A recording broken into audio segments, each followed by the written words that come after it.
Bonjour, je suis Boris Ancel, je suis professeur de médecine et je coordonne la chaîne YouTube PUMS sur laquelle vous vous trouvez. La promesse de cette vidéo, à la fin, vous saurez si vous êtes concerné par un risque de développer la rougeole à l'âge adulte. Vous avez entendu parler de la rougeole parce qu'il y a une recrudescence des cas de rougeole en France et dans le monde. Alors quand on est enfant, la rougeole, c'est une maladie infantile, ça passe, ça laisse pas de séquelles, mais quand on est adulte, ça peut être très grave.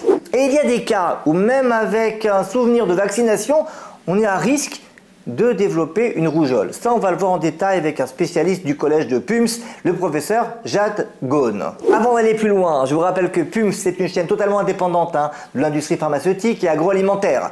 On compte sur votre soutien pour commenter, pour partager, pour diffuser cette vidéo. Le but de la chaîne, c'est de vous aider à vivre mieux et plus longtemps en bonne santé avec de l'information 100% fiable. Alors la rougeole, peut-être vous l'avez eu, peut-être des fois vous avez des boutons et vous vous dites c'est peut-être la rougeole. Et puis parfois vous êtes peut-être en contact avec quelqu'un qui a la rougeole. Alors vaut mieux savoir ce que c'est, quels sont les risques et comment s'en prémunir. Alors les symptômes, c'est simple. C'est une fièvre, généralement plus de 38,5, et puis des boutons.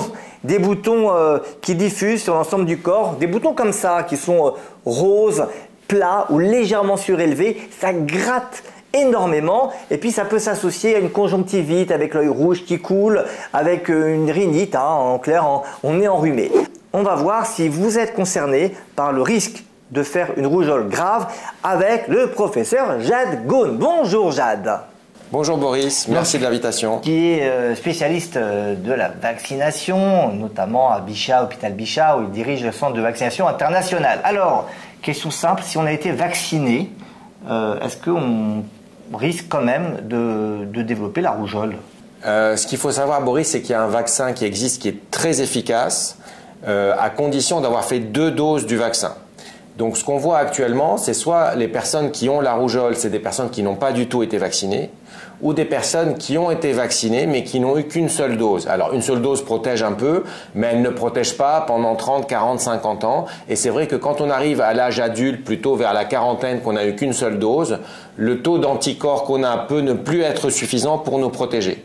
Donc, ce qu'il faut vraiment savoir, c'est que si on a reçu 2 doses dans l'enfance, on est absolument protégé, il n'y a aucun risque d'être contaminé. C'est un vaccin très, très, très efficace. Il est tellement efficace que vous voyez, il y a d'autres vaccins, il faut faire des rappels tous les 10 ans, etc. Celui-là, il faut juste avoir fait une injection, une première injection et un seul rappel et on est protégé à vie ensuite. Moi, je me rappelle quand j'ai fait mes études de médecine, notre prof de maladies infectieuses, je me rappelle là, vraiment, disait on fait le vaccin de la rougeole, mais on ne sait pas trop combien de temps il sera efficace. Aujourd'hui, on a la certitude qu'avec 2 doses, c'est 100% d'efficacité à vie. À vie, exactement. Là, on est protégé à vie si on a fait les 2 doses de vaccination, idéalement dans l'enfance. De toute façon, maintenant, c'est un vaccin obligatoire pour les enfants. Si on a un doute sur le fait d'avoir bien reçu les 2 doses, il faut consulter son médecin et se replonger dans son carnet de santé. Ben oui, parce que moi, je ne sais pas combien de doses j'ai eu. Bon, en réalité, moi, j'ai eu la rougeole, donc... avant de revenir sur d'autres questions concrètes, si on a eu la rougeole, c'est comme un vaccin? Alors la rougeole, c'est une maladie totalement immunisante. Si on l'a eu une fois, on ne peut plus jamais la réattraper. Donc si on a eu la rougeole pendant l'enfance, parce qu'avant, quand la vaccination n'était pas obligatoire, beaucoup de gens avaient la rougeole, le rubéole, les oreillons, les maladies infantiles. Donc dans ce cas-là, c'est comme si vous aviez été vacciné. Je crois que c'était mon cas. Tout à fait. On a eu la rougeole, on ne peut plus jamais faire la rougeole. On est immunisé à vie. Mais si on n'a pas eu la rougeole, là, il faut se replonger pour savoir si on a eu une ou deux doses. Oui, c'est ça. Et s'il y a un doute, qu'est-ce qu'on fait? S'il y a un doute, en fait, on peut toujours refaire une dose. C'est pas un vaccin dangereux, On peut toujours refaire une dose, même si on est à l'âge adulte. On refait une dose. Si on pense avoir reçu au moins une dose, on refait une dose à l'âge adulte.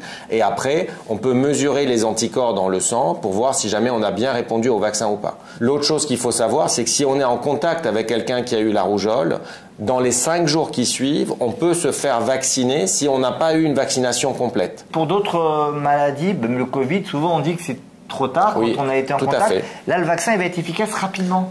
Dans les 5 jours après le contact. Au-delà de 5 jours après le contact, le vaccin ne sera plus efficace. Mais si on arrive à identifier le fait qu'on est à risque dans les 5 jours qui suivent le contact. Et si on n'est pas vacciné totalement, on peut refaire une dose de vaccin. Mais pour ça, il faut absolument consulter son médecin. Alors concrètement, si on est face à quelqu'un qui a eu la rougeole, qu'on l'a vu, que ça fait plus que 5 jours, qu'est-ce qu'il faut faire? C'est trop tard? Il y a un traitement ou préventif ou... Dans certains cas, c'est-à-dire vraiment dans les cas où c'est une femme enceinte, où c'est vraiment très grave chez la femme enceinte, on peut discuter des perfusions d'immunoglobulines. Mais en dehors... des anticorps qu'on perfuse. C'est ça. C'est une immunisation passive. En fait, quand on vous vaccine, on va demander à votre corps de fabriquer les anticorps. Là, comme il n'y a pas le temps que le corps fabrique les anticorps, on va vous perfuser les anticorps directement. Mais ça, c'est vraiment, on fait ça dans le cas de la femme enceinte parce que là, il faut surtout pas qu'une femme enceinte attrape la rougeole. Là, c'est très à risque et pour elle et pour le futur bébé. En revanche, pour les autres cas, sauf si on est un adulte avec des comorbidités ou des facteurs de risque, par exemple si on est transplanté, si on est greffé de moelle osseuse, si on est dialysé, si on est insuffisant rénal terminal, là on est très à risque de faire une forme sévère de rougeole. À ce moment-là, on peut se poser la question aussi peut-être d'avoir recours à des anticorps. Bon, qu'est-ce qu'on peut dire aux personnes qui ont peur des vaccins? Et je pense que c'est un des plus anciens vaccins dont on dispose. Hein. Si on regarde rougeole, oreillon, rubéole, c'est un des plus anciens vaccins. Donc on a un recul énorme sur cette vaccination qui est efficace, qui est vraiment bien tolérée. C'est un vaccin non adjuvanté pour les personnes qui ont peur des adjuvants.